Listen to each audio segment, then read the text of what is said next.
I'm really pleased and honored to be here today and to welcome our EWA Network members, our board members, as well as our sister associations. I'm referring to SWAN, our Swiss sister association, and to Cinéaste Non Aligné, who joined us in 2020. I'm also welcoming our sponsors, partners, consultants, and followers to this fourth annual meeting for EWA Network. And of course, a warm welcome to our guest speakers. Thank you for accepting to be with us today. I would also like to use this opportunity to thank Alexia and Tamara for her work for the network. We would not be here today without what they have done in these last 2 years. So thank you so much. And thank you today also to Valerio Caruso from Cineuropa, who has been helping us also to organize and disseminate through their channels this event. Unfortunately, our honorary president, Isabel Coixet, is not with us today. She had to cancel her participation at the very last minute. We learned it yesterday because of health problems. And we would like to wish Isabel all the best for her recovery. Now, a little bit about our network for those who have not followed closely what we have been doing in 2020. I would say that against all expectations, 2020 has been for our network a year of consolidation. Our membership has increased by 20%. We have expanded our online activities, which we had already started before the pandemic in 2019. We have now new formats, and we have reconfirmed our partnerships with When East Meets West, with Doc Leipzig, and Thessaloniki Agora. We have also launched a new cycle of the mentoring program for producers, which is running now in 2 groups working in parallel. And I would like also to thank the mentors who have accepted to be part of this program. In 2021, we will continue our activities and expand them to cover more topics and more professionals in the industry. We are also very happy that the new media program has been adopted and that it will include among its goals gender equality, diversity, and inclusion. So we are really looking forward to its implementation and following what is going to happen in 2021. As you know, we usually organize this gathering in Berlin during Berlinale, but in this special year, we had to go online as everybody else. And actually, we are very happy to use this opportunity to gather a bigger audience, despite the overall online fatigue, because not everybody was able also to join us in Berlin. So let's put it in a positive way that we can assemble online. A short reminder of the program today. In a few minutes, we host a keynote by the artist, may I say, global artist and activist Zita Holbourne, with whom we have cooperated in the context of a EU-level consultation called Voices of Culture. Tamara and Paula had met Zita, and we had no doubt when we were organizing this event that Zita would be the best speaker for us. So Zita, thank you so much for being with us today. Her speech about the role of creativity and activism in promoting gender equality and diversity will be followed by a panel discussion moderated by our dear Paula, whereby we have 3 guests who will also bring their experiences on the keynote topic held by Zita. So we have Helge Albers, who is the CEO of the Hamburg Film Fund. We have Liisa Holmberg, who is a film commissioner from the International Sami Institute. And we have Alina Serban, who is also a global artist, I would say. She's a director, actor, and also an activist for Roma people rights. So this is the first part of the program, which is open to the general public. And in the afternoon, we will have the program, which is reserved also only to our members. We will restart at 1:30 with two activities that are one hangout about the challenges of cinema releases and platform distribution in post-COVID times, which will host Tina Klint as a guest speaker and will be moderated by myself. And the second hangout will be about the lessons learned after 1 year of online activities in the industry, together with Brigitte Oschi and moderated by Tamara. We will then close the day with an online networking session for all the members. Now, I would like just to say a few words about the choice of the topic. As you know, gender equality has been and still is the main focus of our activities. In few years, I believe that awareness about the urgency of redressing the balance in the audiovisual, the gender balance in the audiovisual sector has spread wide and deep, pushing many public agencies and public funded players in Europe to take action. And of course, we are very happy of it, though the work is not accomplished yet. Through the fight for gender equality, we have also learned that the closed shop functioning of the audiovisual industry discriminates against whoever does not belong. The lack of diversity in front and behind the camera is, from my point of view, the result of a systemic bias embedded in how the industry operates. And unfortunately, this observation applies also to other cultural sectors, despite the liberal and progressive aura that those sectors believe to have. So now we are eager to listen to Zita on her experience as an artist and an activist in the fight against discrimination.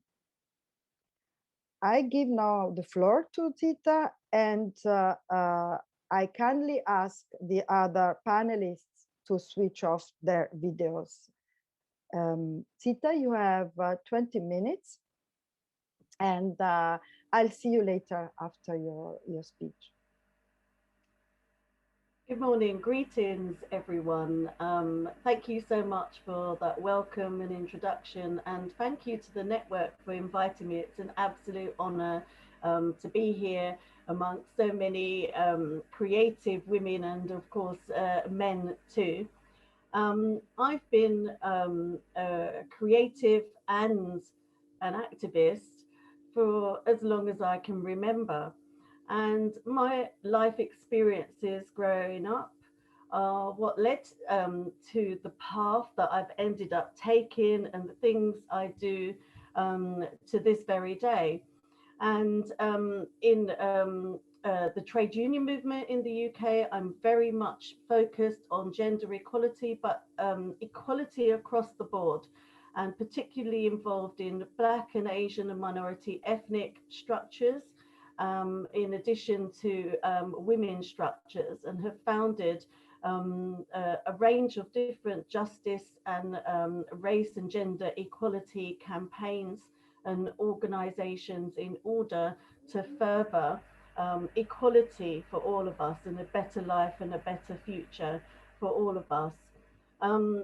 So creativity for me was just there naturally from, you know, a very young age as a small child. It was a way of me expressing myself, a way of surviving. I had a tough childhood. I was raised by a single mum in the UK, the daughter of a migrant Black woman from the Caribbean. And she herself faced horrific gender and race discrimination, which I witnessed and saw all through my childhood. And that had, of course, an impact on me, but also that discrimination was directed at me. It was a hostile environment to grow up in terms of the society we lived in. Caribbean people came to the UK in the 1950s and 60s facing signs that said, no blacks, no Irish, no dogs, go back to where you came from. And this is the context of growing up that we had to deal with. But we also faced systemic race discrimination, but also, you know, a patriarchal society. So all of that had to be navigated. So I found that actually, excuse me, creativity, stories, and my imagination is how I survived each day. So, and that was through visual art. It was through writing. It was through music as a singer and songwriter later on. I used to write poems. I never imagined that I'd become a published poet or a performance poet. I used to write them because there was something deep inside me that just needed to come out, put it down on scraps of paper, and I shoved them all in a drawer for years, and you know, wasn't looking to do anything with them or share them with the world. It was just something for me. It was a way of me processing what I was going through, what I was feeling, my emotions and experiences. And music and books very much were my escape from the outside world. It took me to wonderful places where I could just be me, I could just breathe and not have to worry about all of those survival techniques that we have to engage with, you know, strong head that we have to put on just to go out and face the world. And so that poetry was a way of me just getting my feelings out, expressing what I was going through, documenting my life journey. But I didn't really understand or know that's what I was doing because I wasn't analyzing what I was writing. I was just letting it flow, letting it come out. And one day I decided to do something with it. By then I'd already been working as like a, you know, doing some songwriting and as a vocalist, and the art was always there. I went to art schools in the UK, and I started to follow some performance poets that I really liked and really enjoyed, and then plucked up the courage one day to go to an open mic, and the rest, as they say, is history. I ended up in poetry collectives which were focused on equality. So it became like quite a strict discipline whereby one week we'd have to write two poems on a specific topic, which then would be what we performed at next week's event. But we'd also have a debate and discussion and engage with the audience around the issues. So that drew out my confidence in public speaking. And having come from performing as a vocalist, I had that experience of, you know, being on a stage and performing as well. So the two kind of fused together. But as women, you know, we are intersectional, so it's important that we are able to embrace our entire identity as women. And I've, you know, the creative fields that I've been in, I never set out to use them as a platform to promote equality, to challenge discrimination and human rights, but that's what ended up happening. And effectively, my life as an activist and my life as an artist have very much fused and become one and the same. You can see there are some of my paintings behind me on the wall, and it became about promoting equality and diversity, but also giving visibility and empowerment to those whose voices society was trying to silence, and documenting our stories and our experiences through the arts that I was involved in, and what I was creating. And I found my voice through that creativity, telling stories. I'm not involved in filmmaking in the way any of you are, but I did do a documentary filmmaking course a number of years ago. And I did that because I found, as an activist, there are lots of things happening on the ground that you do need to film and document. And so it was useful to have those tools and basic skills to be able to do that a bit better.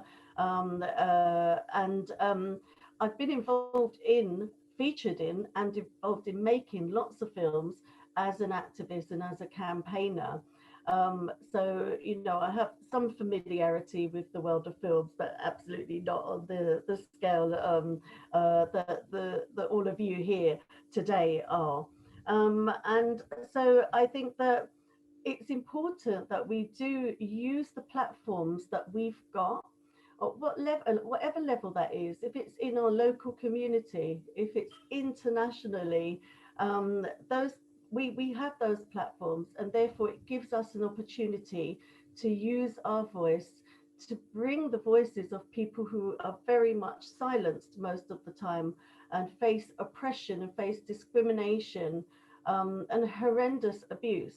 And one of the horrible things that's come with being a campaigner and being vocal and being visible is that, at times I've had death threats. I have people trying to physically and online stalk me, and being abusive and threatening. And that's all done because they see us as a threat, because we're speaking our truth, and it's done to try and intimidate and silence us. And it's not nice when it happens, but it's really important that we do come together. And when it's happening to one of us, the rest of us step up and stand up and stand together against it. That's why networks like your own are so important, so that you have a safe space where you can come together and discuss what you're going through, strategize, just support each other and be together. And I've found forming those networks, I've been involved in establishing all sorts of networks, as I said, and structures for women, for Black and Asian and minority ethnic workers, and other equality groups over the years. And those structures are a lifeline. They create a platform whereby we can campaign collectively and have that strength of unity on the issues that we face, but they also provide a safe space where we can come together, and that's equally as important. I think that looking after ourselves and self-care is it is a form of activism. So we shouldn't be afraid to do that and take time out and just be. But yeah, sometimes, we get labeled as angry, as aggressive, all sorts of negative labels because of what we do. And that's why we need those systems and processes in place to protect us and to stand up for what we're going through. But if we look at what's happening to us as women, as artists, we get labeled, we get stereotyped and boxed and told that we are women directors or women artists or women authors, when in reality, we are skilled, talented, creative people that do what we do. So we shouldn't have to have that we're a woman artist or we're a woman director. We should just be known and respected in the same way men are. You don't hear, do you, men being described as men artists. This person is a male director. No, it's only when it's women that that's done, or it's a Black person that that's done. And over the years, what I've found is when we create, we are told, if we tell our own story through our creativity, that this is only for that audience. It's only for the audience for women. It's only for the audience for disabled people, LGBT plus people, or Black people, and therefore it can't be in the mainstream. And so, for example, I was involved in a campaign to bring the award-winning movie Dear White People onto the cinema screens in the UK, because when it was released in Britain, the British film industry wanted to just put it straight onto DVD, and not have it go into the cinemas, because they said it was for a black audience. Well, hello, the title of the film says Dear White People. That should be a clue that just because it's about black people and black experience, the fact that it's called Dear White People would tell you that it is actually for all people, for all audiences. So this idea and concept that if you make art about women or about black people, that it's only for that audience, is a nonsense. So my organisation, Barrack UK, ran a campaign with a film distribution company in the UK, and we succeeded in getting the British film industry to do a U-turn, and it was launched in cinema, and it was launched in Leicester Square in London, where the premieres are always held. And I got to open the premiere of that film, which was a real experience with the red carpet. My son was even involved, because he was involved in organising that premiere and building the website for the films. It was a bit of a family affair, which was nice.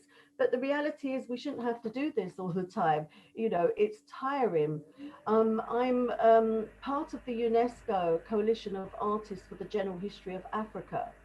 And that's a position that I am really, really proud of, amongst many things that I do.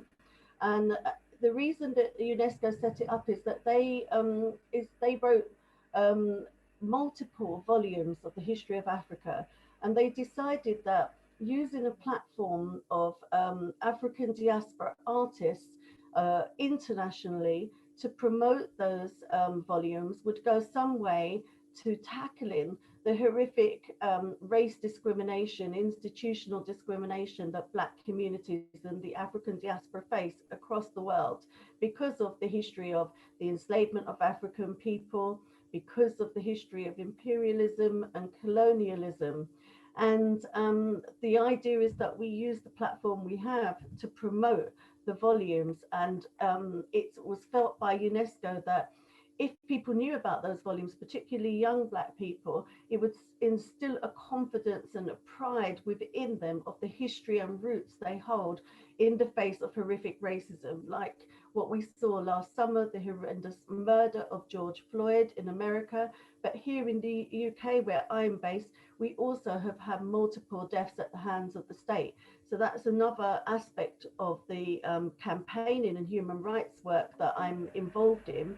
And I also established the Roots Culture Identity Art Exhibition and Collective, which has been running for 10 years now, which was established to shine a light and showcase and provide a platform for young Black artists. And there are many women that have been involved, young women and girls that have been involved, because of the discrimination that they face in the arts sector.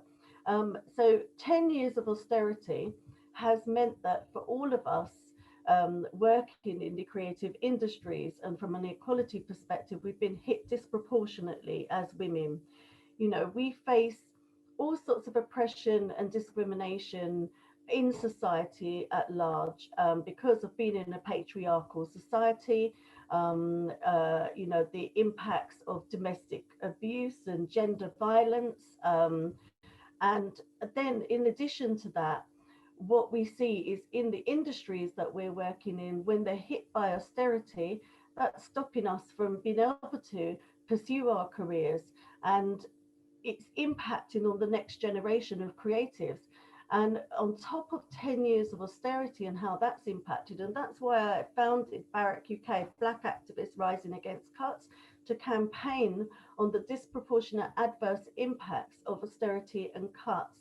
And that was established nearly 11 years ago, and we're still running. When we established it, we didn't think that we'd have to continue to campaign all these years, but we've had to. And we have a particular focus on young Black people, but also on Black women because of the double impact on them of cuts and austerity. And over the last year, we've seen um, the creative industries devastated by the pandemic. And one of my roles is as the Joint National Chair of the Artists Union England, as well as being the National Vice President of the Public and Commercial Services Union, which is a union for public sector workers, but also workers in all the national museums and galleries in the UK and historical palaces. And at the front line is many Black and migrant women working in those jobs, and they've been the first to be hit by job losses and redundancies when they already face precarious work and low pay and were at risk of from the pandemic of dying and contracting coronavirus already. And for members of Artists Union England, the vast majority of our members, they are women, and they are women that work as socially engaged artists. So they are not internationally renowned artists that earn a lot and have international acclaim, but they work quietly and consistently and tirelessly in their communities to support the most vulnerable people. So they may be teaching art to young people, working with ex-offenders, working with people with mental health conditions, working with people who came to the UK as refugees, and so on. And they don't earn a lot as it is. So most people in our union have a second job as well. And because of that, they have fallen between the gaps when it's come to government measures to support people through the pandemic. And in the UK, we've also got the issue of Brexit. And you may or may not have seen some of the news over the last few days about how Brexit now is going to impact on creatives trying to cross the border out of the UK into Europe or internationally and into the UK as performers, as actors, as musicians, and so on, because they will have to go through all sorts of issues in terms of getting visas and paying for those. And that would be, you know, not cost effective for most people unless they're in the top bracket of earners as performers. They're not going to be able to travel. And actually, that's really horrendous because art and creative film and books and music should be for everybody. There shouldn't be borders policing what we do as creatives. We should be able to bring our art and come together and work together and celebrate our creativity together across borders without having to worry about those barriers or to be limited by those barriers. So that's another thing that's happening at the moment in terms of campaigning on those issues.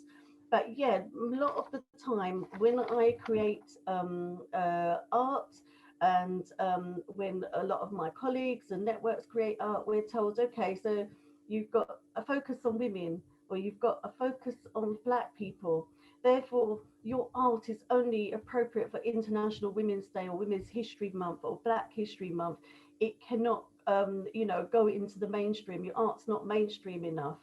So I take great offense at that because in reality, my story, my emotions, my feelings, my lived experience is relevant for all audiences. It's how we break down barriers. It's how we challenge discrimination. Sharing our stories is crucial in raising awareness for human rights and bringing people together rather than allowing ourselves to be divided and ruled in the way that a lot of governments would like to see happen. So we have to challenge those stereotypes and refuse to be boxed in and closed down and be able to share our art. And that's why I create platforms for myself and others to be able to do that, because we cannot rely on the system or governments to do that. We have to do that for ourselves. But I'm strongly of the belief that when we lift ourselves up or we we get a platform and we get an opportunity. It's so crucial and important to bring other people up with us, especially those who are most marginalized, younger women who are trying to start their careers and not getting the opportunities to do that. So yeah, if we lift other people up with us, we will create a positive legacy for the next generation and continue to use our voices and speak out against injustice, against human rights abuses, against inequality, against discrimination. And the more diverse we are, the more of us, they are involved and speaking out and having that intersectionality in our approach and having diverse networks where everybody's welcome, where everybody's safe, where everybody can speak their mind. We could start to create a better society. But what's also crucial for all of you who are filmmakers and involved in the film industry is to continue to tell those stories and those hidden histories, because that's the other thing. History has been rewritten to write out our experiences, our achievements, and to marginalize and silence our voices. So that's crucial as well. And I think I'm probably running out of time. And what I would say is that whilst we must create a positive legacy for the next generation coming through, we also deserve equality in our lifetimes. You know, my mother and her mother and her mother fought for those rights, as did all of yours. And we're still fighting now. I never set out to spend my life fighting for equality and fighting for our rights. That wasn't on my agenda in my life, but it's the way my life went, the direction it went, and I'm happy with that. And I'm happy to use the platforms and the opportunities I have to further that agenda, because I want a better future for new generations coming through. And there's a lot that they're facing right now. But I also feel that we deserve that respect. We deserve those rights and equality. It shouldn't be just a future aspiration. It should be something that is coming in our own lifetimes. And I'll leave it there. I'll end it there. Thank you very much for listening to me.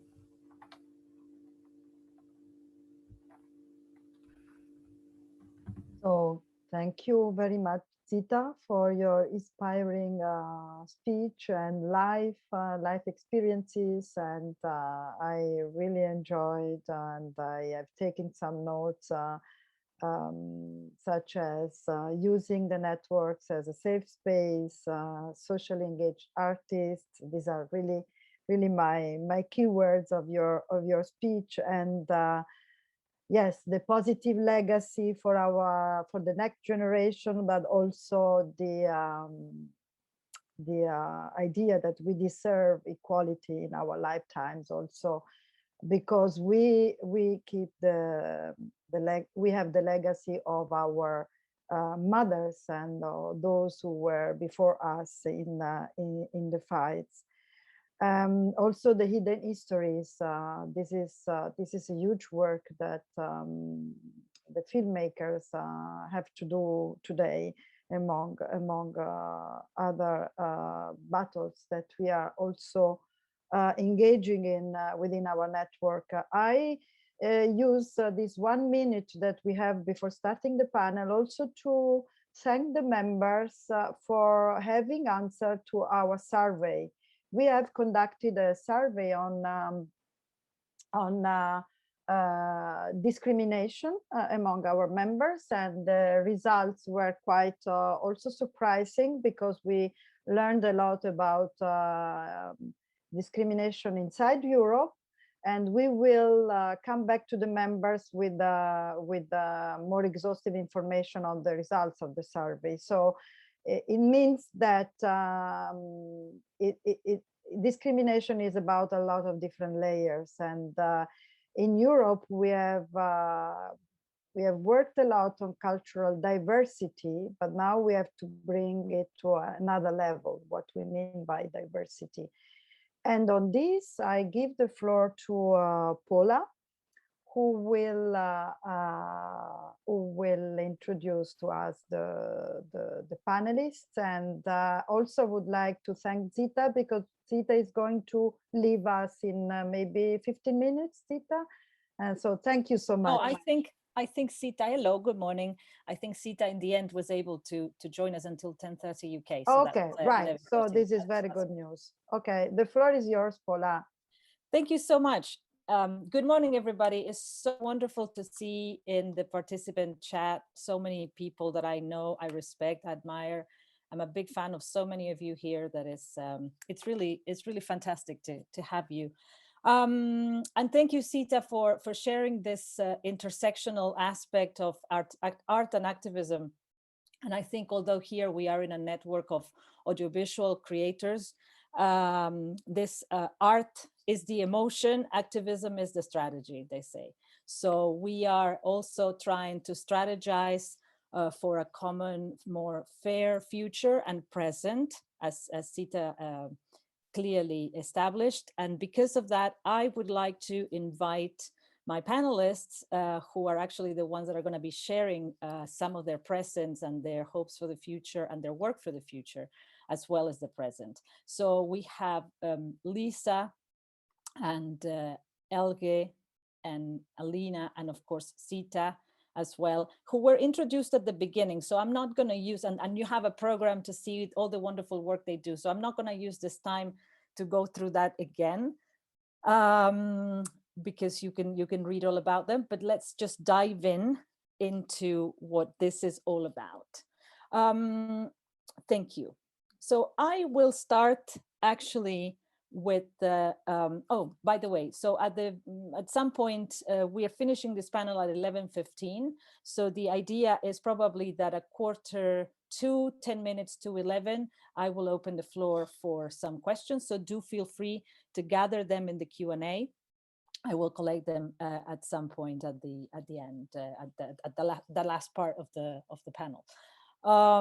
Great. So I would like to start with Alina, actually, who has been. I think that it's very fitting for the work that you've been doing with the Roma community when we say that art is the emotion and activism is the strategy, right?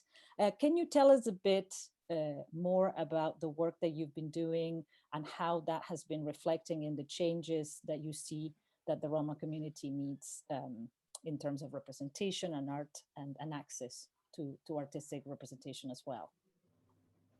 Hello, everybody. I'm very, very pleased to be amongst you, even though it's happening online.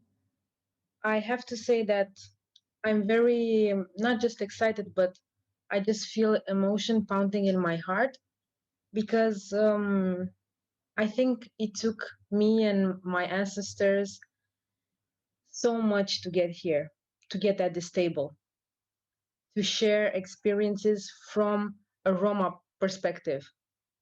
And I feel the responsibility and the honor to say, hello, we're here. We have been here for so long. Stories have been told about Roma people, but not from our perspective. We, if I may, I would like to say that the Romani minority in Europe is considered the largest minority, ethnic minority group, and the most discriminated one in Europe. We have dealt with, at least in the Romanian territory, before Romania was formed, we were enslaved for more than 500 years. And then the Holocaust came. So it's such a long history that my ancestors and I, through them, would so much want to share with the world. The fact that obviously Roma people in the countries that they lived, they definitely had an impact over the universal culture over the arts. And I would just mention Charlie Chaplin, who seldomly is reminded as a descendant of Roma, the Romani ethnic group, to remember the so many amazing things that Roma people have done for the arts, such as the jazz manouche, flamenco, so on. But so seldomly we are mentioned in the specific countries where we we really put our hearts in for the culture, and not just for that we help those countries also to have an amazing passport in the world. But yet, as flamenco is mentioned, or Charlie Chaplin, or so many other Romani people, they are just called English. They are just called Spanish culture.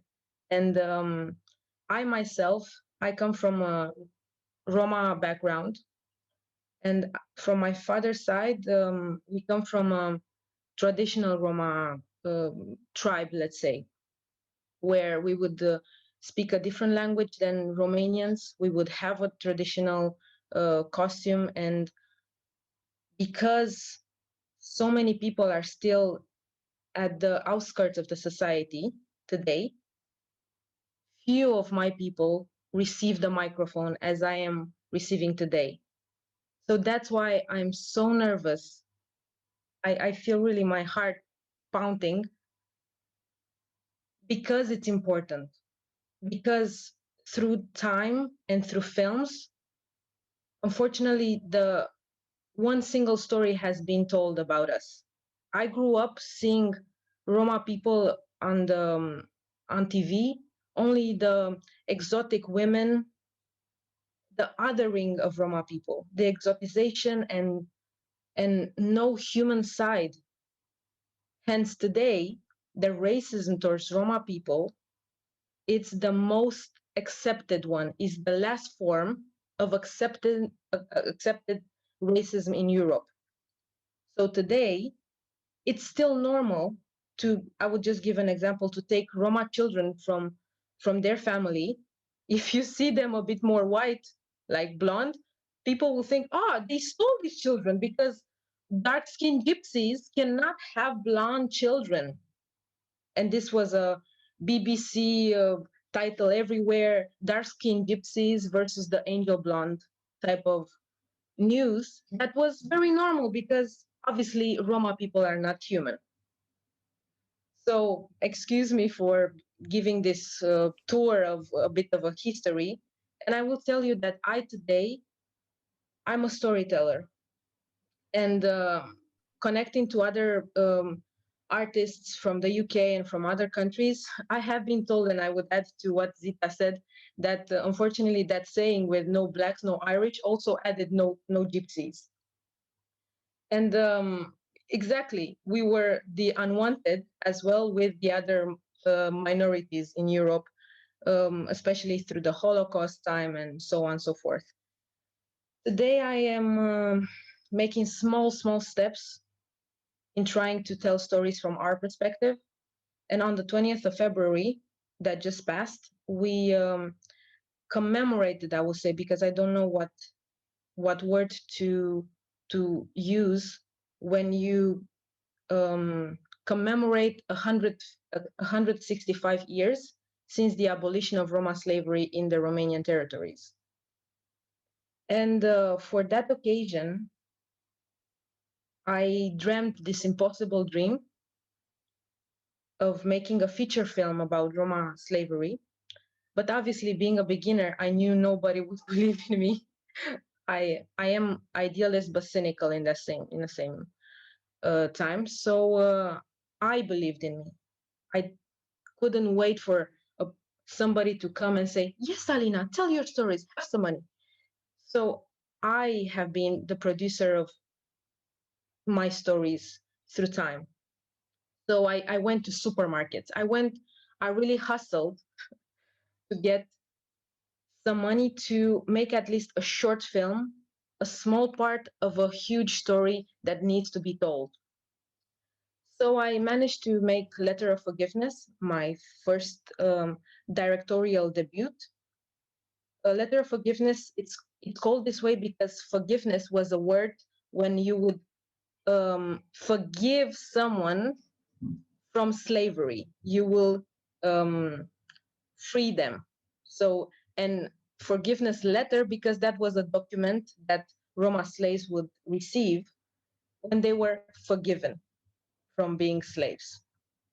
So I'm a pioneer in my country, and it hasn't been very easy. I have been censored by the Ministry of Culture with emails that I then used in my theater plays, word by word. I have been through a big journey, so I'm very glad to be amongst friends that nod and understand what I'm saying, and that I am working and pursuing this path because I believe in what I'm doing, and because I believe in the necessity of telling these stories for the generations that are to come. My wish was this: to put on the big screen and on the small screen stories that I lacked when I was little. The fact that I was ashamed of my identity, the fact that even today I go in a room and I have to start with, I am Roma, but I don't ... That we as Roma don't start from innocent point. We start from, I have to apologize for what you might think of me, and now I have to earn my respect and all that. Thank And you. Oh, sorry. this would be, sorry for being so No, long. it's okay. I thought you stopped. That's why I said no worries. And Letter of Forgiveness was premiered also online. And I just shared the link, by the way. Thank you very much. In regards to what Zita said, I have to say that it's so important when people gather and put stories that need to be told on a bigger platform. In my case, I didn't have a distributor. I managed to produce my own short, but I lacked that help, and I did terribly in festivals and all that, because even festivals would much rather, and I'm sorry for my stereotyping, it's just my personal experience, but I could see that some selectors, some people that have a bigger platform than I, would rather see stories of Roma people that reinforce stereotypes, that comfort those stereotypes, and not the human side of Roma that may be being uncomfortable for others to question their privilege. So the exotic Roma woman would be a much easier story to be taken by the bigger platforms than an uncomfortable story of Roma people. And I am, with this saying, I know it sounds very maybe weird, but I have to say and say that Zita, what she said she done for Dear White People film, it's so important, because I myself can do so much, but then I really need people that put the stories I'm trying to convey and to share with the world, to put them on loudspeaker. And that's why it's so incredible when we find allies, when we find people that understand the necessity of storytelling, so that people can see other people like them, regardless of our differences. So thank you so much, Zita, for what you just told. It reached my heart, and I found myself in what you said, and I'm very pleased to meet you all. Thank you, Alina. This is extremely heartfelt and powerful to hear the first person account always.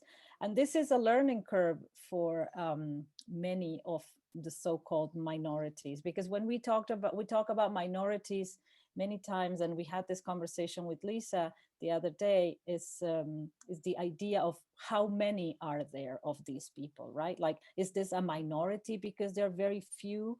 Or are we talking about a minority of rights, right? And that difference is not made enough. So people get a bit confused, because of course, when you're talking about an ethnic minority or so-called ethnic minority, you are not taking into consideration, when we talk about numbers, for example, that many of these ethnic minorities have been underwent genocide in the territory. So therefore, there are less of those people because they were killed, exactly, right? And they were exterminated.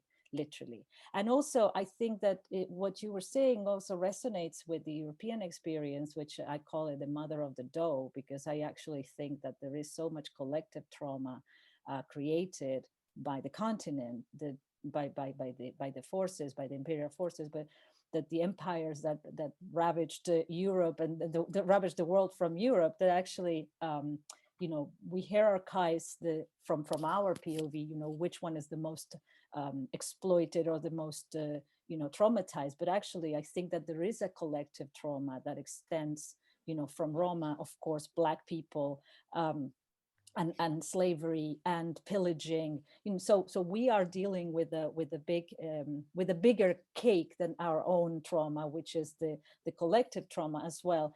And I think that what you're saying is that Europe needs to deal on in terms of diversity and equality, and as Zita also was saying, beyond nationalities. The idea that we are diverse because we gather people from different countries is for lack of a better word, passé, right? We are really past that point. So we cannot act anymore or pretend that we are in a space of diversity because we gather people from different countries. I think we need to go deeper as a collective. And of course, in your case, Alina, I truly hope that this is the starting point of your learning curve as a filmmaker. And of course, along the way, you are going to get better and better at it, because let's not forget, this is a see, I would like to call Liisa on that on this point, because we were talking about this, right? I remember I asked you the question, if I am a Norwegian, or if I am a Swedish person, a Russian person, a Finnish person, how many times can I see a Sami person on screen as the main character? And you said to me, once every 10 years, there is one film, right? And then can you tell us a bit more about the Sami filmmakers, the majority women directors that you have, and how the Sami filmmakers have been growing with the help of Disney as well? The unlikely help of Disney. Thank you. Thank you. Yes, I'm Liisa Holbourne, and I'm working in the International Sami Film Institute, which is located in the middle of the Sami land. We call it Sápmi, and it's in the 4 different countries in Norway, Sweden, Finland, and Russia. But we are the indigenous peoples, and we were there before those so-called countries came. So I have been born in so-called Finland, but now I'm working in so-called Norway. So we are going across the borders like reindeers, our animals. So it is, first of all, thank you that I can be here and listen to you. I really like this Zita's keynote where you were saying that after a while you started to thinking that you have to write your poems because you just have to, because you have to tell your story. Right? And also, Alina, that you went everywhere to ask money to tell your story in films, short film or feature-length film. So that's exactly what we are doing.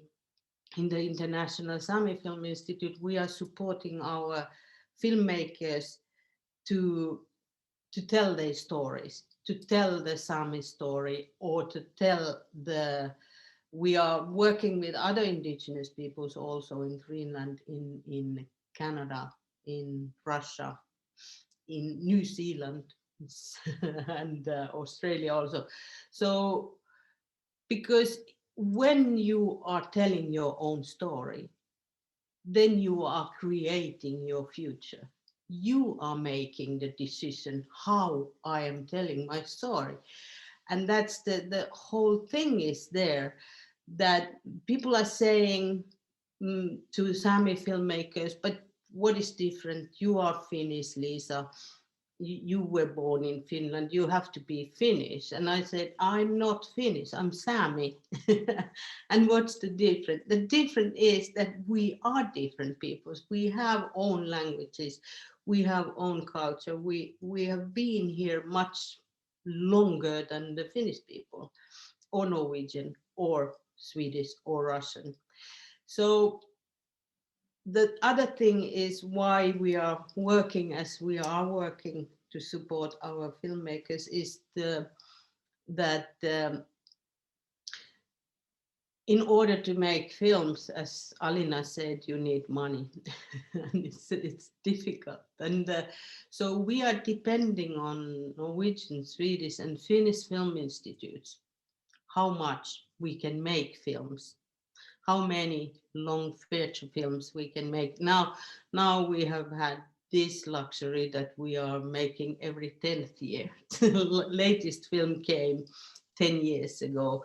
But now there is, 6 years ago, Amanda Chernell's film, which were premiered in Venice Film Festival, it won the Venice Film Festival prize, Sami Blood, and also Tokyo, everywhere in the world. And it's immediately, it was a Swedish film because it came from, Amanda was born in Sweden. So, but what is the point is that we need our own funding, our own money to get, in order to get to talk and make our own stories.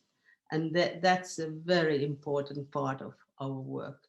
And that's why we are working internationally. We are working, for example, the Berlinale Film Festival has been our meeting point 6-7 years, and the European film market, we have had a native stand where we have been sharing it with other indigenous peoples. And also Toronto, Cannes, those big festivals, they are the platforms. But then it happened that they were calling from Los Angeles, Hollywood, the Disney, and they after Frozen 1, they wanted to make it better. And how you make better indigenous story is, of course, that you are making it with indigenous peoples. And so they were calling to Sami people and saying, is it okay if we are collaborating with you to make the story, to make it right? You can be there together, and then we are dubbing it in Sami language. And we did it, and it was a box office. Of course, Disney earned with that film, I think, $1.5 billion. But we earned this kind of experience that we are working with a big, giant media company, and we could do that. So after that, people has been coming more friendly to us and thinking, okay, maybe there is a point to work with them, and maybe there is a point that they are right, that we have the right to tell our stories, and if you are telling with us, or if you are telling our stories, you have to even collaborate. But you don't, nowadays you shouldn't anymore make Sami films without Sami director, producer, screenwriter. That's our, but unfortunately they are doing. Thank you, Liisa. I think that is such a characteristic of a type of a white supremacist patriarchal type of culture. You know, once a big corporation like Disney validates, like, the top of the chain, validates a voice that wasn't centered before, it gives an unfortunate mechanism, of course, it gives a path into validation for a more, oh, maybe we can do something with you. Of course, when you have been excluded from the center of the conversation, or you haven't been centered at all, to receive that kind of attention and that kind of possibility of an opening path is always great news. And on that note, well, I should say, is it always great news as a question? Because of course, then you see, how much money it makes. Has it trickled down, as we using, one of those ideas of market capitalism? Does it trickle down? It never trickles down back to the Sami people, I would imagine. Maybe, of course, people collaborated and got paid, but there is a bigger value added that is never shared equally, of course, and that is probably a conversation for another day. But in those, in that note, I want to open it to Helge, who handles the money. He's in charge of the fund in Hamburg, and I know you've been doing a very interesting and meaningful job to try and open up diversity, inclusion, and pointers into how it is that we could fund from a different perspective in an extremely wealthy, in cinema terms, of course, country like Germany, that has a big tradition of big filmmaking and a lot of male filmmakers, white above all, of course, as well. So I would like to know, how was your experience to try and start this sort of steering to another center or another place, or moving the center, pivoting it, whatever you want to call it, and where did you get the pushback from? Thanks, Paula. First of all, thanks Zita and Alina and Liisa for sharing the stories. That was very interesting and very widened my horizons, and it's one of the reasons why I'm so interested in why this is such a strong topic, because you can listen for so much into so many different backgrounds and stories, and that's a big part of diversity for me. And in my personal perception is to learn and listen and to look into very different backgrounds. So I'm speaking from the perspective of a funder in this round. So that means looking into structures, first of all. I can't speak for the German industry at large. We are based in Hamburg. We are a regional fund among some other regional funds in Germany and the whole federal level of funding. So it's a very complex system we're working in. I came into this position roughly 2 years ago, and took some time off with the team to get a better understanding of who we are as a team and where we want to go in the next, let's say, 3-5 years, what our main focus is. And we very quickly realized that there's a couple of let's say, shared values or shared directions that the whole team wanted to go for, I wanted to go for, and we saw a very strong overlap in what we looked at, development of the region, of the industry in our region, of innovation, and of moving forward. And a very logical step when you look into innovation, into forward moving, was to look into diversity, because that's a big part of moving ourselves forward, is to open up to voices that haven't been heard enough, is opening up space to new narratives, is opening up spaces to new grammar of filmmaking, let's say. And I think this is sort of informing the industry, and is informing a wider range of the people who work in the industry. And so far, as you said, I think the German industry at large, exceptions are always to be found, but at large, I think is a little bit stuck in its patterns, in its in the talent and talent. It's sort of, you know, shifting the money towards and so on. So we set up from that point and said, okay, we need to find a strategy how to develop as an organization, first of all, because I think we have to lead by example to a certain extent as a fund. If we are asking our applicants to tell us those stories, to open up, I think, first of all, we have to understand where we stand as a fund. And so we installed a working group in the fund, and that is led by Heike, who was also in charge before I came into this position as in charge of gender equality. So it is not, it's not entirely up to me. I think I was a good catalyst in this process and was good in pushing it forward maybe, but it's something that was already in the team and in the organization before I came in. But we sort of, let's say we took it to the next level. Maybe that's adequate to say.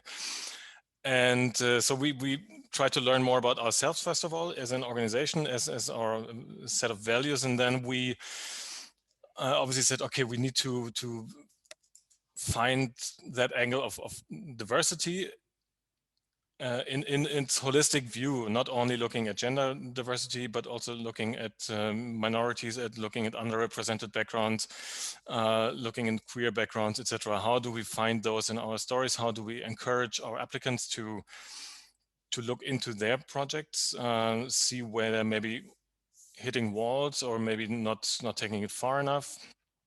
After all, we still want good films. That's sort of beyond everything. It has to be a great film, whatever it takes. And so maybe people are overseeing qualities, etc. So we first of all looked what's already on the sphere, on the horizon. How are other people doing it? How are other funds acting? What can we sort of, can we copy something? Can we adapt something? Can we excel at some point?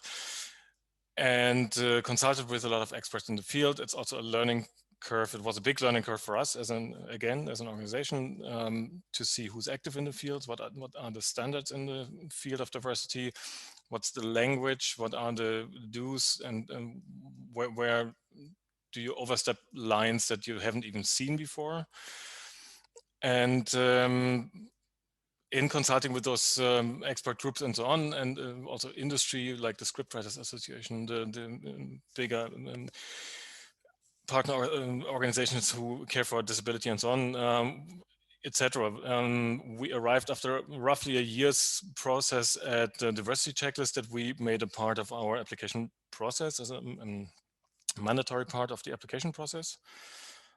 And so we added a piece of bureaucracy to our process, if you want, by basically asking our applicants to look into diversity in front of the camera and behind the camera. So we looked at it on a structural level as well as on a content level, and said, okay, well, if we are upping, if we put one more piece of bureaucracy into the process, we need to cut something else has to give. I'm coming into this position with a producing background, so I hate bureaucracy. I'm not a pencil pusher, and I really don't like funding work to be more bureaucratic. So we looked into how to slimline everything else and came up with, I think, probably the smallest application process, the lightest application process we have in the German funding landscape.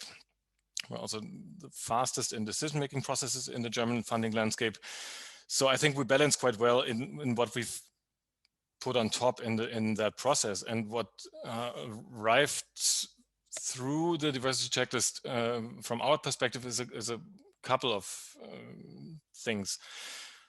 First of all, I think it opened a debate very early last year in summer when we published it. It created a pretty big echo in the industry in Germany. It was the first mandatory step towards diversity. Obviously, it had a larger backlash from the right-wing conservative end of the spectrum, as to be expected. It was also welcomed by a great part of the industry. So we had, on the whole, a very positive echo to it. Sometimes the nasty ones hurt a little bit, but I think that's part of what it is. The pushback. The pushback is there, and I think and that's to be expected, and it's not nice. It's nasty. But it happens, and it's so. But what also came with that checklist is that suddenly we had a tool of dialogue with our applicants on that particular topic. That was never there. That's sometimes you had discussions. Share the checklist for everybody I just share it in the chat. Great. So everybody can actually see the checklist that Holmberg created as a fund. Cool. So that's, I think it's a very important side effect, and just to get you into discussions with filmmakers on a serious basis, not only on a could you please basis, but on a rather strict level, to say, okay, have you actually looked into this? And if for whatever reason this is not diverse, or in that part you didn't achieve what you wanted, why is that? Because we also need to learn as a fund what are the shortcomings in the industry at large, and where can we structurally then support in next steps. So that's an interesting side effect.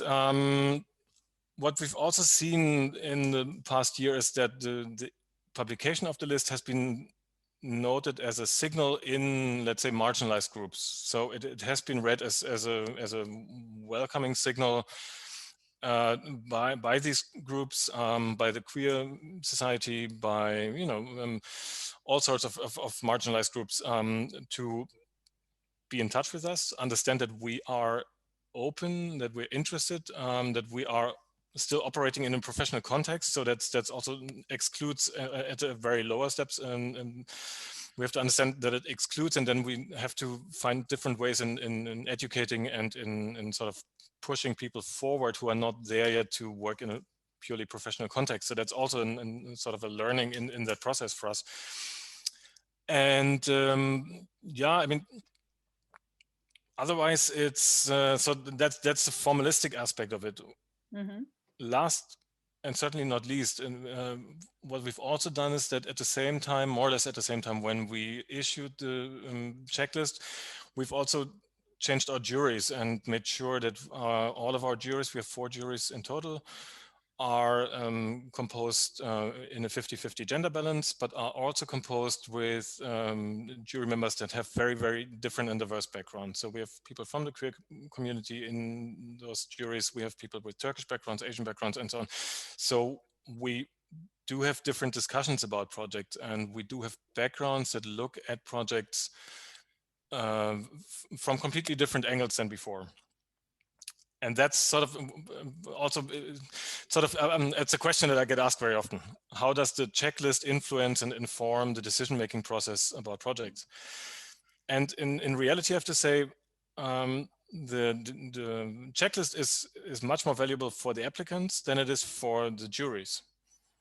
Because the juries have their own, they have their compass, they have their backgrounds, they have their sort of collective intelligence. They embody the experience of diversity, let's say. Yeah, exactly, and they will bring that onto the table, and they have a very fine antennas, obviously, for whatever triggers, where they see cliches, where they see ways that are, would have worked 10, 15 years ago and are just not modern enough. So the whole aspect of how do we form a modern funding landscape, a modern film landscape, is being pushed forward by diversity, because they look at it at a very up-to-date point of view. And so that's basically, maybe I'll put a point here, and we can take it from there.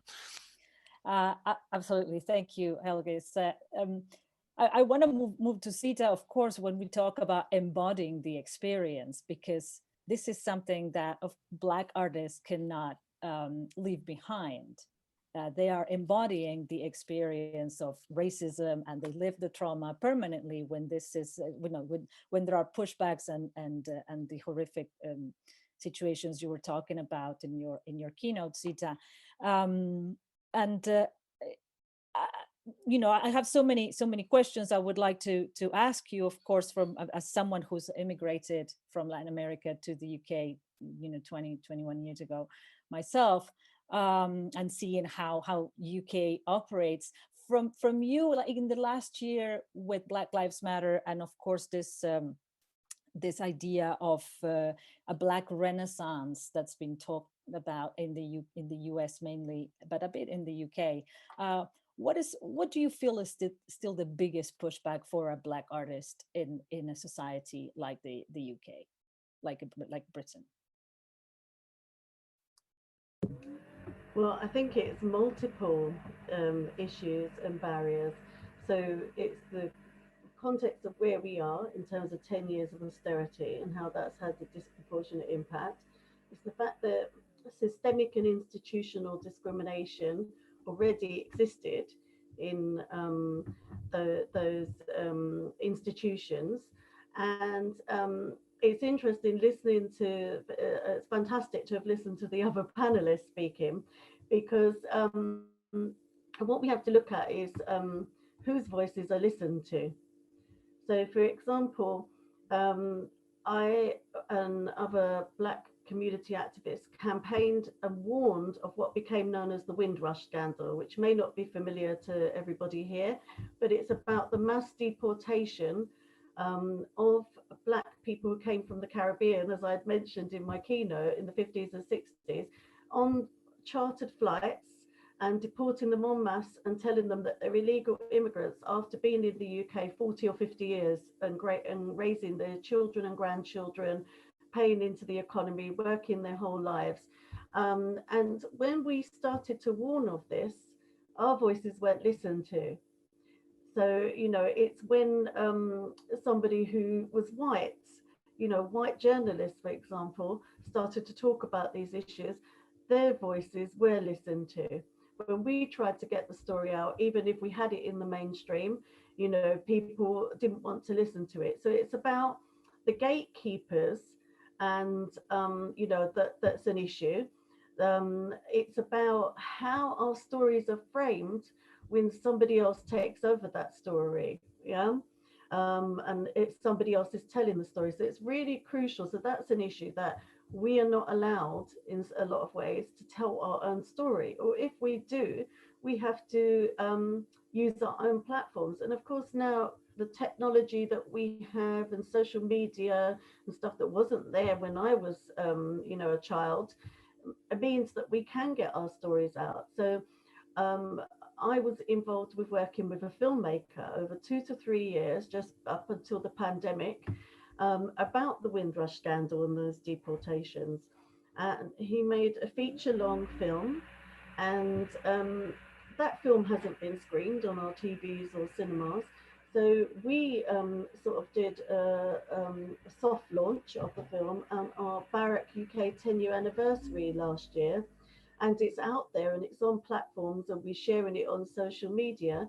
But actually that story is a story that resonates with so many people. It's been, you know, a public outcry about it, something that's still impacting.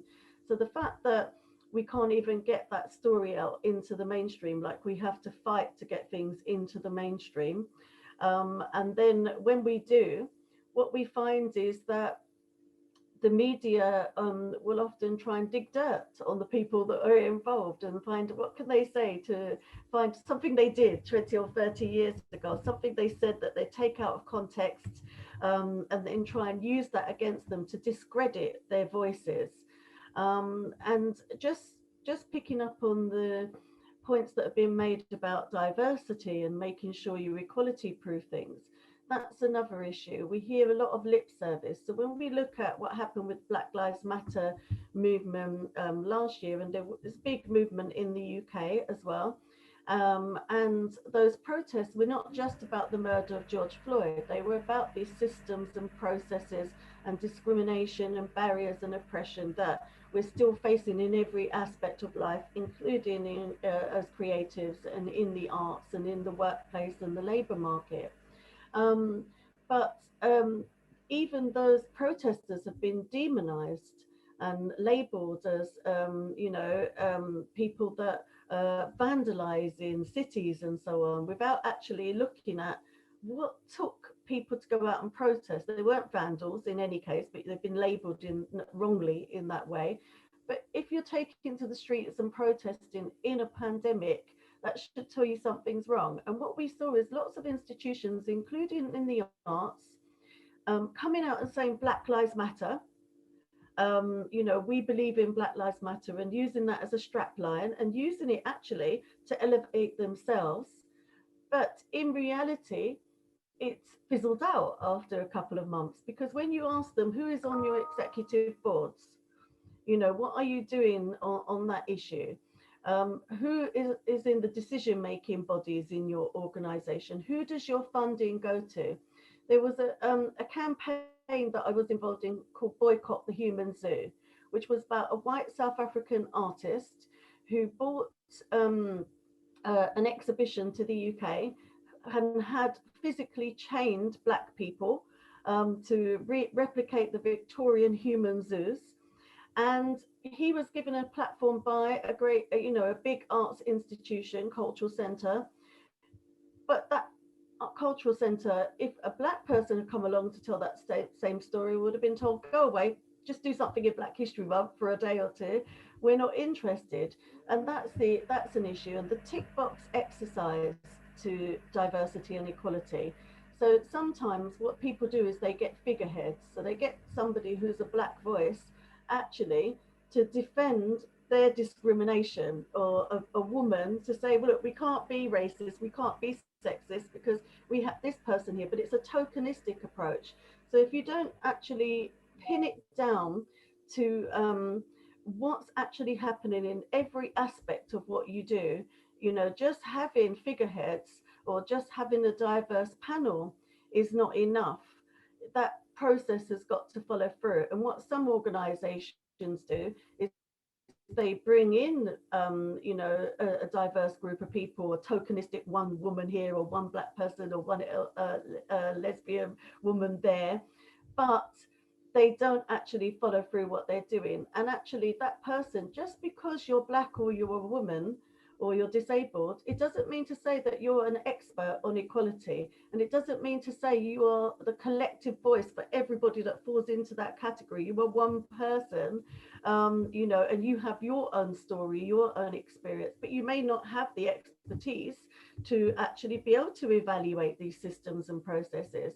So it's really important that there isn't a tokenistic tick box process that just pays lip service, that you follow through every aspect, and that actually we're allowed to tell our own stories, and that we have the platforms to tell those stories. And whilst we're creating them ourselves, funding is an issue. Who gets the funding is another issue. The barriers and limitations, and actually the skill of going through those funding applications, because unless you're good at writing and structuring and accounts and all sorts of other things, you may not get the funding just because you didn't know how to speak the language of the funders. So, you know, there should be actually workshops and systems in place to support people to do those funding applications and to cut out excessive bureaucracy and difficulty in doing that. And actually you've got to have, you know, you've got to have the time. So if you're trying to create and you have to navigate all these administrative things, that's an issue as well. But what I believe is that the arts should be centrally publicly funded. We shouldn't have to rely on funding streams. So we're seeing that you know, where Black creatives, women creatives, etc., are falling between the gaps with government measures for coronavirus. Actually, it's through benevolent funds, solidarity funds by their own peers, that they've got any financial help at all, and that shouldn't be the case. Art should be for everybody. It should be accessible to all audiences, but anybody that creates should be able to share their art without funding and without finance being a barrier. And that's one of the things that comes with discrimination. It's about economic discrimination as well as social discrimination that we face. Absolutely, so on point. And so you're speaking the truth. You're speaking your truth, but by doing that, Zita, you're giving words to a lot of us, I think. And for that, I thank you once again. I think it's clear that art is a real portal that is made more effective by activism in terms of reaching out to certain aims, but it's of course also like Zita was saying again at the beginning, one writes because words are heavy inside and they need to come out. One makes films because stories need to circulate. I think we are witnessing and hopefully participating in a small chance to make a shift, to make a change. So it is our responsibility and collective responsibility, that is, to really keep pushing so the walls and the doors and everything opens up, not just a tiny bit to place this lip service, but actually to create real change, because the exceptions don't really make the rules. The exceptions are just that, and they can fizzle down. Nova Reed, who is someone I did some work with, a training with her and stuff, just said something the other day that really resonated with me. He says, you know, Black people don't need rescue. They just need that you address your racism. So I think it kind of counts for everything, you know, Sami people, Roma people, all the diversity that's still to be digged out from Germany and put center space more radically, don't need really rescuing. They really need that Europe as a collective space addresses all the racism that's keeping these people from becoming the center of the conversation as well. I would like to offer the people from the attendees to either comment or give me questions. I don't see any Q&As questions, but maybe they are in the chat. I can see there are comments. For example, Anita Luton-Mook says, in the UK, led by organizations like the BFI, there have been huge steps made in moving forward on diversity. But for us, diversity covers not only gender and ethnicity, but disability, sexuality, age, lack of socioeconomic opportunities, and all this form part of our diversity discussions. I am not sure that huge steps have been made, I have to say, but I understand the point. Zita, if you want to comment on this. Yeah, there's different perspectives, aren't there? So I'm not convinced there's huge steps being made. If you speak to people who, you know, face those barriers, that campaign that I mentioned for Dear White People, the film distributors I mentioned, they tried to get funding from the BFI, and they didn't want to fund them to do the film premiere. But through campaigning, you know, they did a U-turn, but actually we had to run a campaign and fight and campaign and do a petition and get public awareness out there just for them to do that U-turn in the first place. So that's an issue. And yes, diversity is about all of those groups, as I've mentioned when I've been speaking.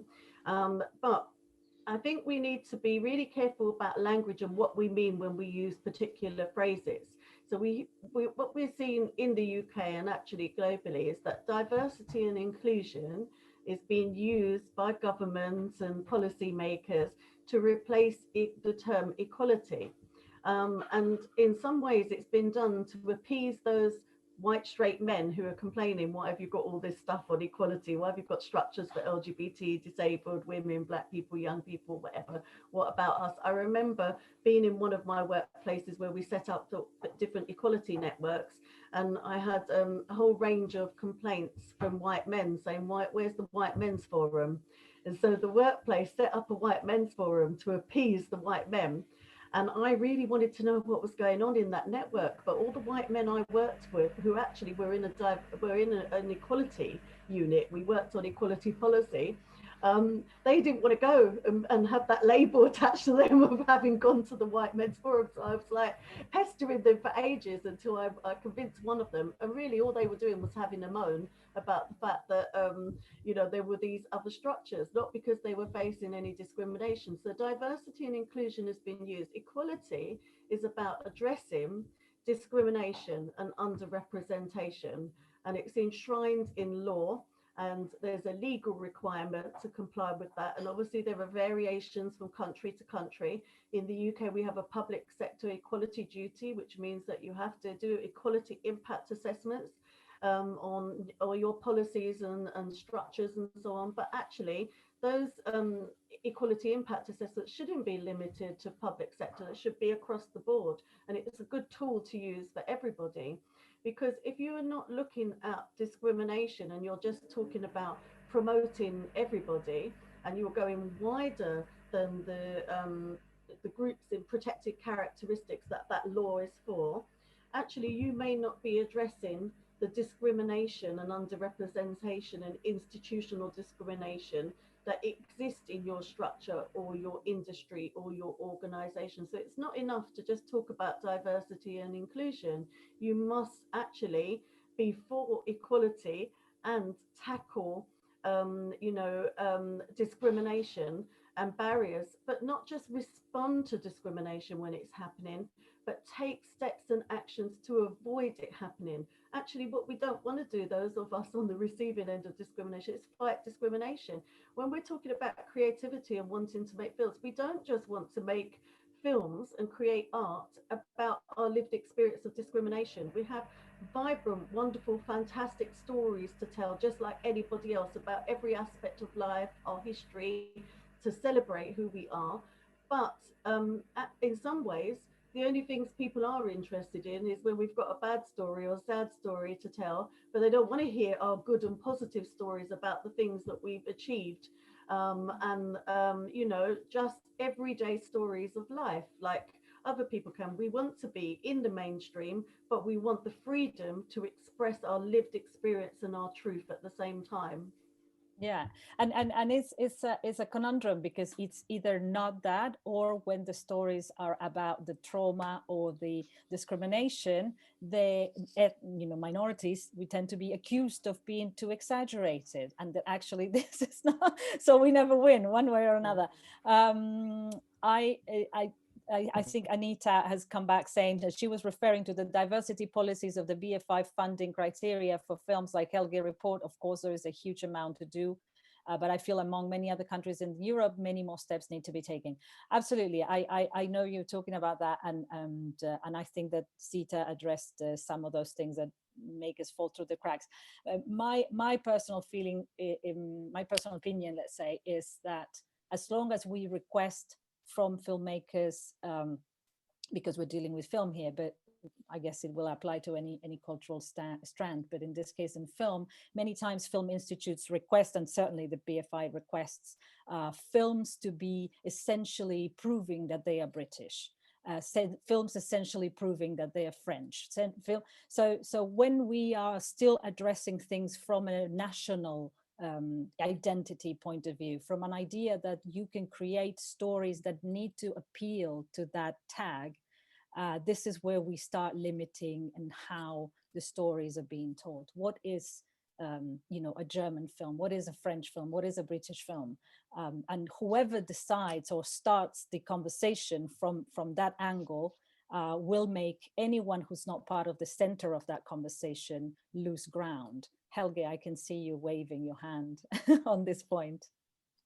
I mean, yeah, yes and no. I mean, we shouldn't mix up the stamp of doing a British film or a German film or French film is sort of a bureaucratic necessity as you deal with tax money. At the same time, every German film qualifies to be German if it has enough European elements. So the European part of it makes you a German film as well, under the qualification for the funding law. So that's the formalistic aspect.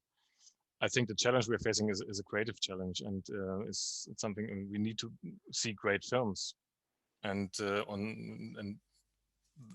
people have to. And I'm still, after discussing this for a year now, so I'm still shocked to see how people see a contradiction between quality and diversity.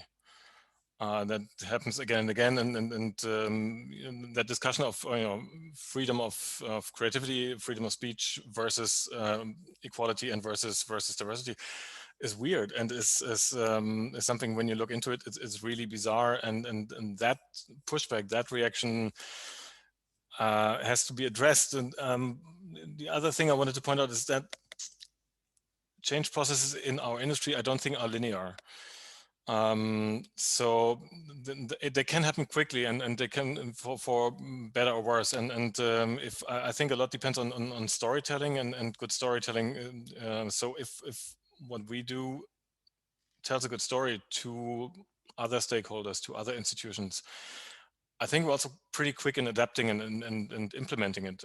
So what I'm seeing at the moment is there's a big dynamic into the perception, into the wider field of diversity and inclusion, and that people are learning very fast, that institutions are learning very fast, and are aware that their structures are very often not up to date. And so you need to understand how to change the structures, and the process of changing structures lags behind in many ways, lags behind the knowledge of where you should stand as an organization. That's the first step, I think. Yeah, I understand the reasons on the tax side on why asking German, in this case in Europe, is still German in Europe. But of course, for example, a film with a Latin American context, Europe will not consider a European film, and maybe the story is a European story because it happens with whatever was left behind in Latin America per se. So I think the extension of what a film is, when we mold it according to nationalities, it's limiting as well the way we are telling the stories. And this is, of course, my personal opinion. Liisa, maybe you have your own take on this. Yeah, thank you.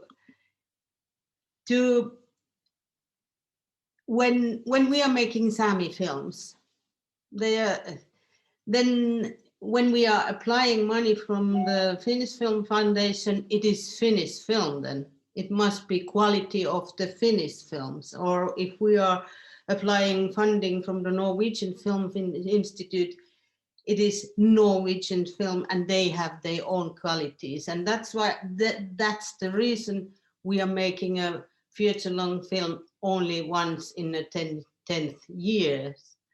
So we are never in their qualities, because why? Because they are Sami films, of course. They are Sami stories. And I don't blame that the Finnish or Norwegian or Swedish people can't understand, and they are maybe not in their qualities. And the other thing, which I think to me as a Sami film person, films are so very powerful means. Like if our children can hear the language, like Alina's children can hear your own language in the big screen or smaller screen, it's powerful. And to me, the films, the using our language is a human right. Like, we have the right to our language, using our language in the big screen, in the smaller screen, in the TV series, in the gaming, wherever. And there we are aiming. But the rest of the world is not understanding. They're saying, but why can't you make it in English? Because so you get a wider audience in German or even in Finnish. So, but the language, every child must have the right to their own language. Thank you, Liisa. I'm almost running out of time. I want to just add one more thing that Zita just placed here and address it. I think Alina addressed it, about the issue of actors from equality groups are typecast and not giving a broad range of roles. And I think that was what you, Alina, was saying just earlier on. As an actress, as a filmmaker yourself, have you had your personal experience on this? And this is what you would tell. You had your personal experience, and this is what you were telling us before. I don't want to miss two new comments that just came through. Actually, one is a question. Oh, that's a question about Eva. If we're recording the afternoon session, I don't know. Maybe Alexia can reply to that. And the other one is somebody saying, I completely agree with Zita on the funding process. The application process has a language of its own, and I find it to be a difficult process with no help or feedback. There is such a mystery around it. Also, the money always seems to be given to the safe bets instead of new talent. Frustrating. This comes from Dennis Woods. Thank you, Dennis. I think that we've addressed that, and the panel very much in agreement. And then somebody else saying, I'd like to point out here something important. I've been on other diversity and cultural inclusion panels, both in Canada and IFM. This is the first panel webinar in which the panelists themselves are not only from the minority communities and facilitated by Caucasians as well. So I'd like to commend you and Eva as a whole. I am a Caucasian myself. Okay, I'm not going to address the term Caucasian, but I'm going to say race is a construct, and so it is the term Caucasian. But of course, I get the point, and I thank you for highlighting it. I do appreciate that, and I think that I've run out of questions. Nobody else has any other. Indeed, guard your language. It is a matter of identity of vision, perception, context. Subtitles can always help bring the narrative over to international audiences, but half of that narrative would be lost without the sound of the original. And that's for an international audience, which pales in comparison to the importance for speakers of a language to hear their own language on screen. Okay. I don't need to enlighten anyone about the term Caucasian. Please go out there and look for it. It is a constructed term. There is no such thing as a Caucasian in fact. But anyway, I understand the point. I think that Europe has been using it for a very long time. And it's not my intention to educate or enlighten anyone on that, but please do try to go out there. There are a lot of exercises and enlightening books and ideas around why the term is not correct. But anyway, I do get your point. You mean lighter skinned people from European descent. All right, I think that we are about to finish the panel with I have no more questions, I think. The one last thing I would like to say is that somebody was rescuing Lisa's comment on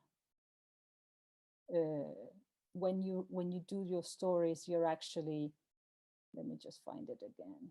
Sorry, where is it? When you're telling your own story, you are creating your future. And I think that this is what we would like to bring forward. And I would add, and your present, like Zita was also mentioning. It is urgent. I really want to thank Eva for allowing me to share all this time with these wonderful people. And Alina, if you want to close it, I'll give the 3 minutes that we have to you. Thank you so much, everybody. It's been a pleasure and an honor.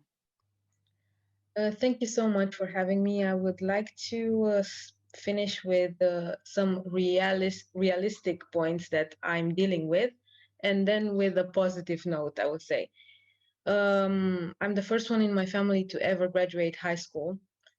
And I've been helped by many allies to even go to university. This was almost impossible for me. And then with the help of others, I reached even to graduate from Royal Academy and so on and so forth. I represented my country at Cannes with Alone at My Wedding feature film. But in my country, RADA, Cannes, it's not really something important because they are seeing me as gypsy.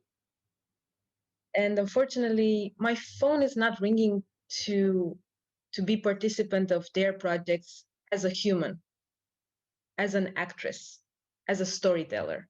I'm just seeing as the gypsy. So they would call for the witch, or I don't know what puking type of stereotyping they want me to play. So that's why I want to also mention a positive example that I've been part of.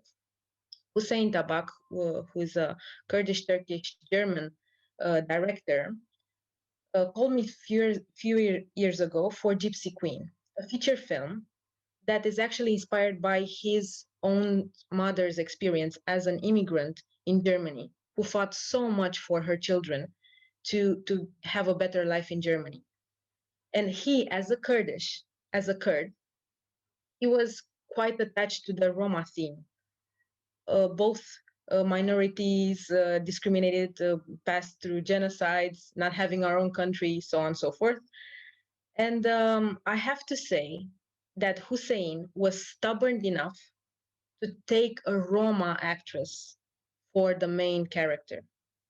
obviously producers and other film people said, it's going to be impossible to find a Roma actress who could also box, because it was actually a mother immigrant in Germany that fights for the life of her children through boxing.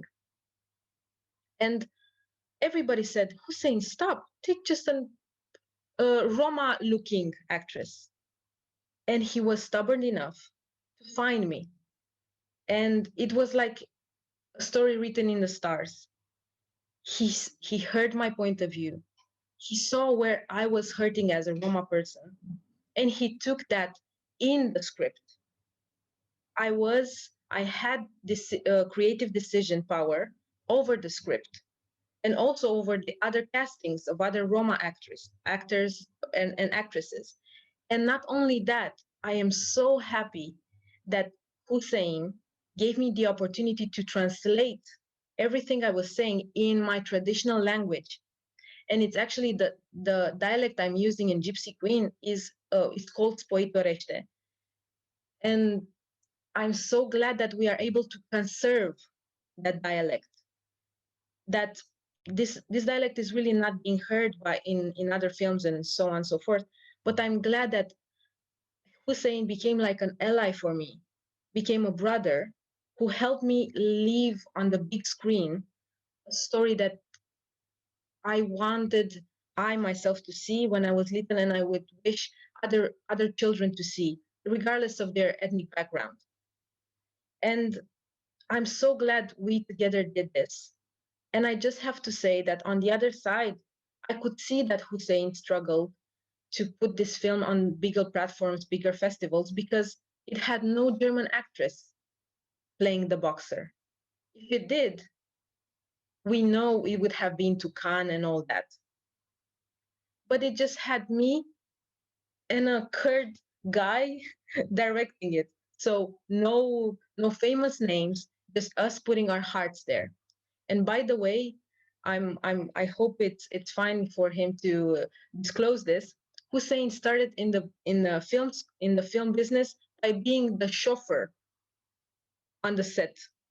So I'm super glad that Fantastic story. Yes, that he managed to tell his stories and being an ally for other communities such as Roma community.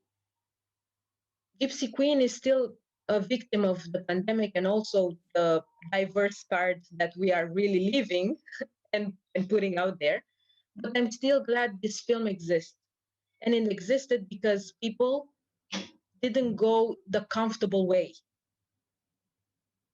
So in advance, I would like to thank you all who believe in diverse voices. We need you.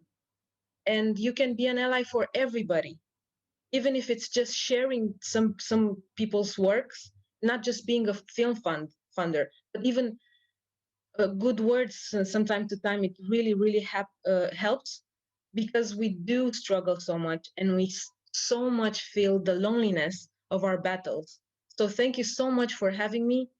I feel I gain more strength to fight my fight. And I'm super, super happy to meet you all. Thank you so much. And on that note, collective wisdom, collective strength, this is what networks are made for. Thank you so much, Eva, for giving us a shoulder to stand on, because that's exactly what this is all about. Thanks a lot. Well, it's my turn to thank you, everybody. I'm really touched and moved by all that's been said by Zita, Liisa, and Alina. And also, I believe that for us, this is really the first step into a conversation that we want to prolong with our online format, which is called EWA Talks Change. So this is something that we are going to really make as a regular platform for exchange and for the change.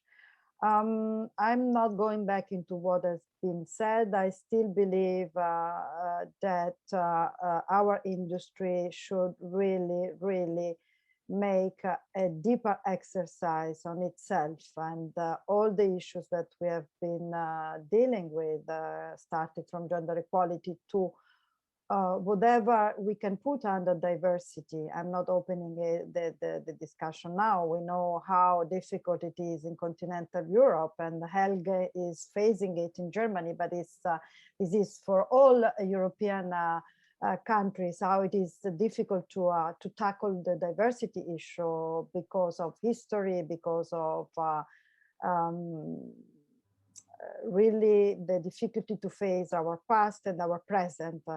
But we will continue on this, and we will continue doing it in a meaningful way with those who are on the front line, both as artists, activists, but also we want to continue the dialogue with institutions. And for us as a pan-European network, of course, the media program is very important. So I don't know whether we have attendees from the media unit. They promised to be with us, but anyway, what we have done today has been recorded and will go online also through Cineuropa, and please spread it in your channels. And thank you again. I think this is the kind of conversation we need to continue, but also, and this is what my overall approach, we also need to take actions and continuing advocating, but also doing. I'm kind of pragmatist and really trying to implement what we call for. So for the members, we will see you in the afternoon, 1:30, and I hope that we will continue also our cooperation with our panelists today. So thank you so much, and thank you everybody. Thank you. Thank you.